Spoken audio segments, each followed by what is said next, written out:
Eto, 10 payo sa mga gustong tumanda na malakas ang katawan. Okay, sa mga medyo nagkakaedad na dyan. Okay, 10 payo sa mga gustong tumanda na malakas ang katawan. Number 1, babasahin ko lang to, hindi ko na explain para mabilis tayo. Medyo mahaba ito, 10 eh. Huwag agad bibitawan ang inyong trabaho. Maging abala hanggang maaari. Ito ang magpapanatili sa iyong kabataan na labis mong ikaliligaya. Buliskiti niya. Ikaliligaya. Okay. Isa yan. Number 2, hanggang maiiwasan, huwag makitira sa mga anak na may pamilya na. Okay, tandaan niyo yan, ha? Huwag makitira sa mga anak na may pamilya na. Kumuha ng isang lugar na matitirhan, panatilihin ang iyong kalagayan upang makaiwas sa iyong anak at mga manugang. Ang makitira sa kanila ay magiging sunod-sunuran ka lamang, hindi makakapagdesisyon sa sarili mo at mawawala ng karapatan na labis mong ikalulungkot. In other words, tatanda ka.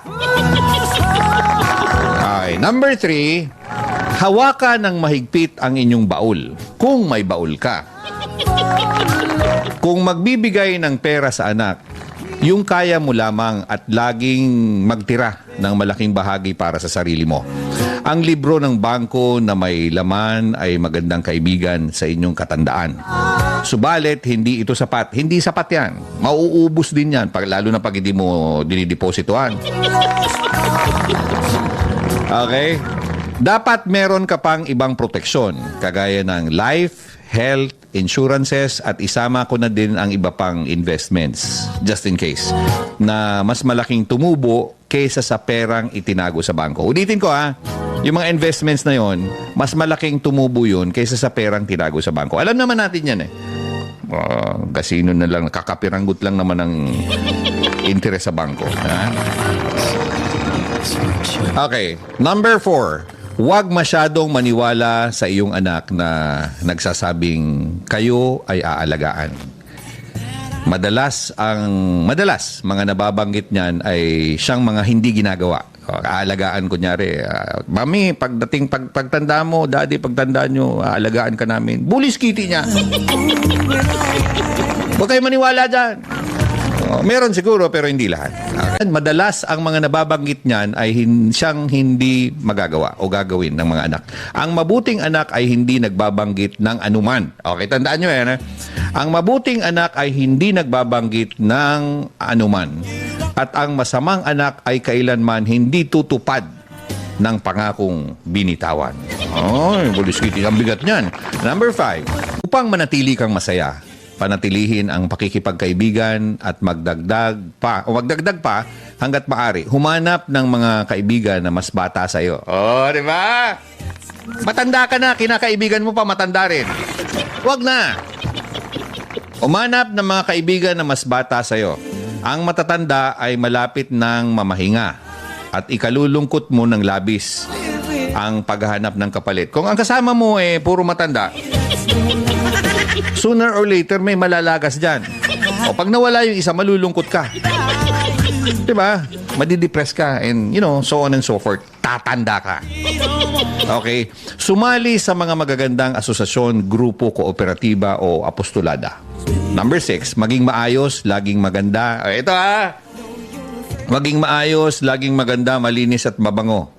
Ang katandaan ay hindi dahilan upang ikaw ay maging madungis at nanlilimahid.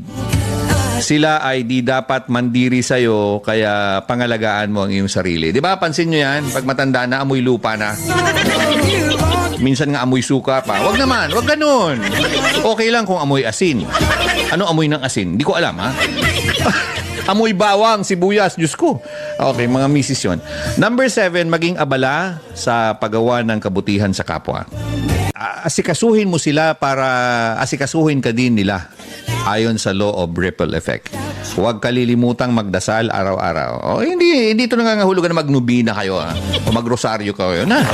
Magdasal. Magpasalamat. Lord, thank you Lord. Yun ang pinakamagandang dasal. Number 8. Number 8, huwag panghimasukan ang bahay o ang buhay ng inyong anak. Ulitin ko, huwag panghimasukan ang buhay ng inyong anak. Hindi sapagkat anak mo sila, ang lahat ay magugustuhan mo, ang lahat ng magugustuhan mo ay magugustuhan din nila. No, no, no, no, no, no, no, no. No, no, no, no, no, no, no. Alalahanin mong nagbabago ang panahon. Okay? The constant change. Number 9, huwag.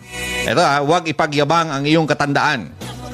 Hindi sapagkat ikaw ay lumilinya na sa 80 ay napakarunong mo na. Minsan nga may 1-year-old lang, mas magaling pa sa'yo. Oo, totoo yan. 1-year-old, 2 years old naman. Isa-isip mo na hindi mo taglay ang lahat ng karunungan sa mundo. Huwag mong isipin na ang katandaan ay kalagayan upang maging inutil ka, ulyanin ka, at wala kang silbi sa buhay. Makipagpaligsahan ka sa lahat ng bagay para may dahilan ang bawat pagising mo sa umaga. Kasi kung wala ka ng dahilan, bakit ka bumabangon sa umaga? Wala ka na, be. Okay? At sa wakas, huwag maging makulit. Ito talaga. 10-10, makulit ka. Huwag maging makulit. Huwag ikwento ang nakaraang panahon ng paulit-ulit. Pulis Kitty na, alam nyo to, paulit-ulit. Mga naikwento mo naman ng mga 100 times. Huwag ikukumpara ang mga bagay-bagay na makakasakit ka sa pamilya. Huwag maging mapaghanap. Matuto kang magpuri ng magagandang nagawa ng kapamilya mo upang manatili ang magandang samahan. Hanggang kaya, magbasa ng dyaryo kung may dyaryo pa ngayon. Online na lang.